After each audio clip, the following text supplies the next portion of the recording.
Hello everyone. Happy to present the history of English literature for the students of English literature and for the students, those who are preparing for competitive exams as well as UGC, JRF, NET and SET examinations, and at the same time students who are preparing for common research entrance tests of various universities in India. Here we have been discussing various concepts. Today I would like to talk on few important elements, history of English literature in brief. We know how history of English literature is important. The last 100 years, the history of English literature is became very familiar for all nooks and corners of the world. And today I told you the history of English literature is closely related to the history of English people. So this is the first point we have to understand how history of English literature is associated with the history of English people. It began with the emergence of English nation and kept on evolving along with the social development of the nation. In the history of this nation, there have been several religious and political changes.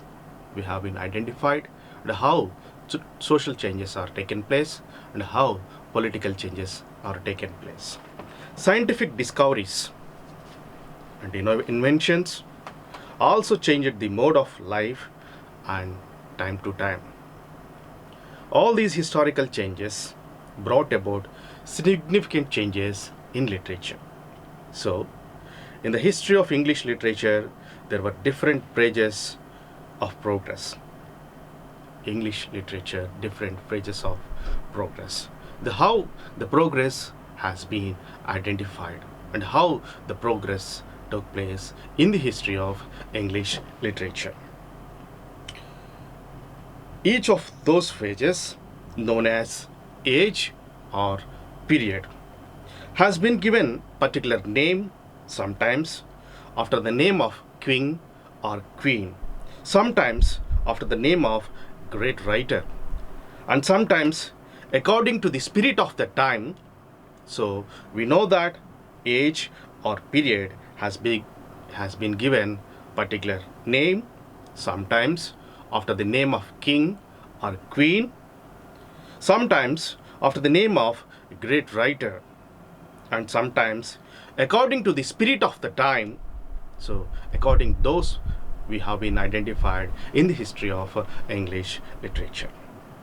Some of the ages have got more than one name. We know how ages got different names. I told you how king or queen or how writer and how the spirit of particular age. So those are all having influences in the history of English literature. Similarly, the duration of particular age also differs according to the choice of historians. According to the choice of historians. Some of the ages have got more than one name because of different historians have given the different names. That is also we have to identify in the history of English literature. According to the writer, according to the historian, according to the ruler, these are all influences were there in the history of English literature. Apart from these, some of the ages are subdivided into smaller ages also, into smaller ages. Though the names and time span of the age of English literature differ from historian to historian, we know, but today what we are discussing the following division, which we have following the list of historian to historian, following the list derived from M.H. Abrahams. This is one of the standard text which we have been following for the students of English literature. Abrahams is dependable. So it is the background of history of English literature. And here I would like to talk a few important ages what we have discussed. We know that the history of English literature. Whoever comes on the screen or whoever starts their discussion in the history of English literature, they must or they have to begin with the Anglo-Saxon period or Old English period. Historical division, I told you, according to the M.H. Abrahams, 415 AD to 1060 AD is known as Old English period or Anglo-Saxon period.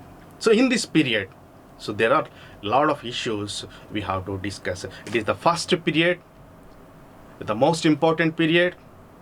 The lot of incidents are there to discuss in this context in Old English period up to 1066. The second important period, Middle English period. We know that how Middle English is important in the history of English literature. It started 1062 and ended up to 1500 AD. So in this particular Middle English period, we have two important ages. The first age is the Anglo-Norman period. It is from 1066 to 1340. That is the first important period in the Middle English period. Second one is very important period in the history of English literature. That is, everyone knows it. That is the age of Chaucer. It is between 1340 to 1400. The next important period is the Renaissance period. The how Renaissance is important. It is between 1500 to 1660. So in this Renaissance period, we have four smaller ages. According to the M.H. Abrahams, the division is also important. Here we have to understand the first important division is in Renaissance. The first one is Elizabethan age. I told you, according to the king, or according the interest has understood by the historian has given Elizabethan period. It is between 1558 to 1603. The first division we have to understand, we have to identify in Renaissance. The second division is Jacobean age. Jacobean age is from 1603 to 1625. The next important age in the Renaissance is Caroline age. Caroline is also important. That is between 1625 to 1649. The next important age in Renaissance is Commonwealth period. It is between 1649 to 1660. So these four important periods are part of the Renaissance. That is what we discussed in the beginning, 1500 to 1660. So we know that the Renaissance, how Renaissance is important. We'll discuss in further. Another important period is Neoclassical period. The Neoclassical period is between 1660 to 1785. So in Neoclassical period, we have further subdivided into three important groups. The first one is Restoration period. Restoration period is between 1600 to 1700. The next important, the Augustan age or the age of Pope, 1700 to 1745. So that is the second period. The next one is the age of sensibility. The age of sensibility or the age of Johnson. Age of Johnson is 1745 to 1785. So that is another important age. The next important period is Romantic period, is between 1792 to 1798 to 1832. That is very important period in the history of English literature, the Romantic period. So we have to discuss a lot of issues in Romantic period. The next important period is the Victorian period. Victorian period is between 1832 to 1901. So here in the Victorian period, we have two important groups. The first one is Pre-Raphaelites.